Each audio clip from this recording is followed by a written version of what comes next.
مسلم بھی ہیں کچھ یا جو نان مسلم بھی ہیں، ان لوگوں کو یہ شریعت کی پابندیاں ہیں نا، اس کے اندر اپنے اوپر جو ہے وہ ایک طریقے سے قید لگتی ہے، چاہے وہ سیکولر ہوں، چاہے سے وہ عیسائی کرسچنز ہوں.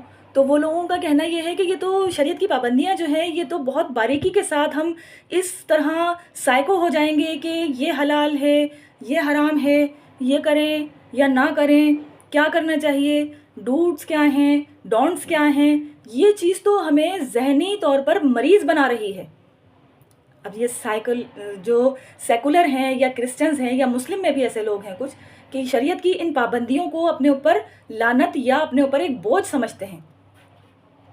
گلٹ فیل ہوتا ہے نا کسی کو پابندی کسی قسم کی لگائی جائے تو، لیکن اندازہ لگائیں کہ اللہ رب العالمین نے جس طریقے سے توحید کے اعتبار سے سینسٹیوٹی کا مظاہرہ کیا ہے، اسی طریقے سے اللہ رب العالمین نے یہ جو میاں بیوی کا ریلیشن ہے اس کے اندر مخلص ہونے کے اعتبار سے بھی بہت زیادہ سینسٹیوٹی کا مظاہرہ کیا ہے کہ میاں بیوی کا جو ریلیشن ہے معاشرے کی اکائی ہے، اس کے اندر مخلص ہونا، ایک عورت کو اپنے مرد کے ساتھ مخلص ہونا پہلی شرط ہے.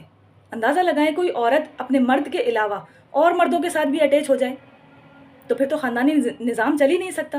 یورپ میں یہی تو ہو گیا ہے. معلوم ہی نہیں ہے کہ کون اصل ماں باپ ہیں بچوں کو، اور کافی حد تک باپ کو بھی نہیں معلوم ہے کہ ان کے اپنے بچے کون سے ہیں. ماؤں کو بھی ہو سکتا ہے شک پڑ گیا ہو.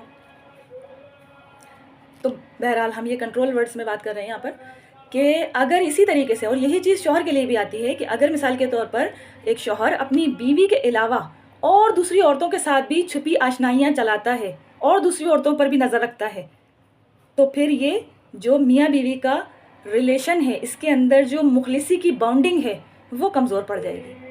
اور عموماً ہمارا معاشرہ بھی اس قسم کی جو ہے فحاشی کا مرتکب ہوتا جا رہا ہے. اس سے اشد آج کے ٹائم میں جو ہے وہ بچنے کی ضرورت ہے. اسی وجہ سے اللہ رب العالمین نے یہ ساری باریکی والی پابندیاں کہ پردہ کرنا، آنکھوں کی حفاظت کرنا، بدنگاہی سے بچنا. یاد رکھیں میری بہنوں کہ ہر قسم کے فتنے کی جو جڑ ہے، جو اسٹارٹ ہے، وہ بدنگاہی سے شروع ہوتا ہے.